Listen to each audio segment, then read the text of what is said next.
तो इस एपिसोड की शुरुआत में युनची को दिखाया जाता है जो कि कह रहा होता है कि फाइनली हम दोबारा मिल गए। और होंग की वैन अपना हल्का सा मुंह खोलती है लेकिन कुछ भी रिप्लाई नहीं देती। लेकिन युनची कहने लग जाता है कि मैंने पहले ही कहा था कि मैं तुमसे मिलने के लिए यहाँ पर जरूर आऊंगा, लेकिन 10 साल बीत गए और मैं तुमसे मिलने के लिए नहीं आया, तो क्या तुम इसके लिए बहुत ही ज्यादा नाराज हो? 10 साल पहले जो तुमने एक बीड मुझे दिया था उससे मैंने ज्वाइंट हैंड को बहुत ही आसानी से हरा दिया उसकी पावर की वजह से। और हमें दिखाया जाता है कि इसके पास एक और बीट होता है जो कि बहुत ही ज्यादा ग्लो कर रहा होता है। और युनची कह रहा होता है कि आपने मुझे बचाया और मेरी दुनिया को भी बचाया जहाँ पे मैं रह रहा था, और यहाँ तक कि तुमने मेरी सोल को भी बचाया। और मैंने वो फूल किसी और को दे दिया जिसे कि तुमने मुझे दिया था, लेकिन बात सिर्फ इतनी सी है कि मैं उसे दोबारा नहीं देख सकता। शायद युनची यहाँ पर होंग की बात कर रहा है। तभी युनची कहने लग जाता है कि ठीक है, हम इसके बारे में बात नहीं करते हैं। पिछली बार जब मैं यहाँ पर आया था तब भी तुम इसी फूलों में थी और अभी भी इसी फूलों में हो, और ऐसा लगता है कि तुम इस अंधेरी दुनिया को यहाँ से नहीं छोड़ सकती, क्योंकि मुझे लगता है कि तुम इस अनदर वर्ल्ड के फ्लावर को नहीं छोड़ सकती। मुझे तो ऐसा ही लगता है। युनची का कहने का मतलब ये है कि होंग की बहन इस डार्क वर्ल्ड को नहीं छोड़ पा रही और ना ही इस नाइदर वर्ल्ड के फ्लावर को छोड़ पा रही है, और ये शायद यहाँ पे ट्रैप्ड हो गई है।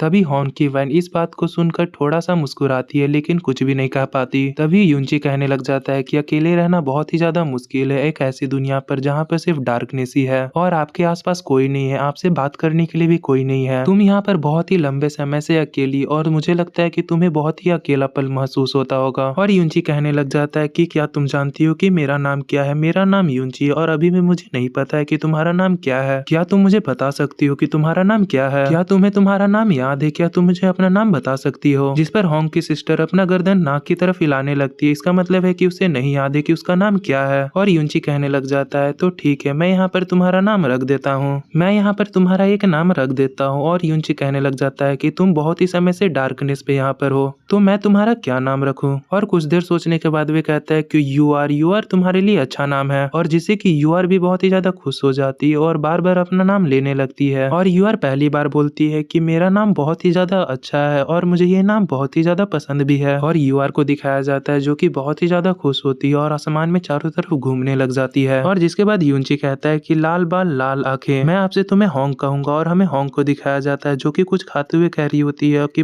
मुझे ये नाम अच्छा लगा, और ये खुश होते हुए कह रही होती है कि मेरा भी अब से एक नाम है और मुझे ये नाम बहुत ही ज्यादा अच्छा लगा। और युनची यूआर से कहने लग जाता है कि यूआर, अभी तुम्हें वो लड़की याद जो कि तुम्हारी तरह लगती थी, जिसकी आंखें लाल थी और बाल का कलर बिल्कुल तुम्हारी तरह था, क्या तुम्हें वो याद है? यूआर सोचने लग जाती है होंग के बारे में। तभी युनची कहता है कि उनके साथ एक ओल्ड मैन भी थे जो कि बहुत ही ज्यादा बुरी कंडीशन में थे, उनकी सिर्फ सोल बॉडी थी और उन्हें मुझे एक फायर के साथ यूआर को दिया था। और जैस्मिन भी यहाँ से मुझे छोड़कर चली गई और उसने ही मुझे कहा था कि मैं इसका ख्याल रखूं। और हमें यूआर को दिखाया जाता है जो कि बहुत ही ज्यादा खुश थी। तभी युनची कहता है कि मैं एक ऐसा स्टार हूँ जो कि किसी को भी प्रोटेक्ट नहीं कर सकता, मैं एक डिजास्टर की तरह हूँ जो अपने लोगों को प्रोटेक्ट करना चाहता है लेकिन उसका उल्टा ही हो जाता है, वे और ज्यादा ही खतरे में चले जाते हैं। मैं किसी को नहीं बचा पाया, मैं एक के बाद एक इंसान को चोट पहुंचाते रहा, खास करके मैंने होंग को बहुत ही ज्यादा तकलीफ दी है। और युनची इन्हीं सब बातों में खो जाता है। तभी युनची कहता है कि अरे मैं तो सिर्फ यहाँ पे तुमसे मिलने के लिए आया था और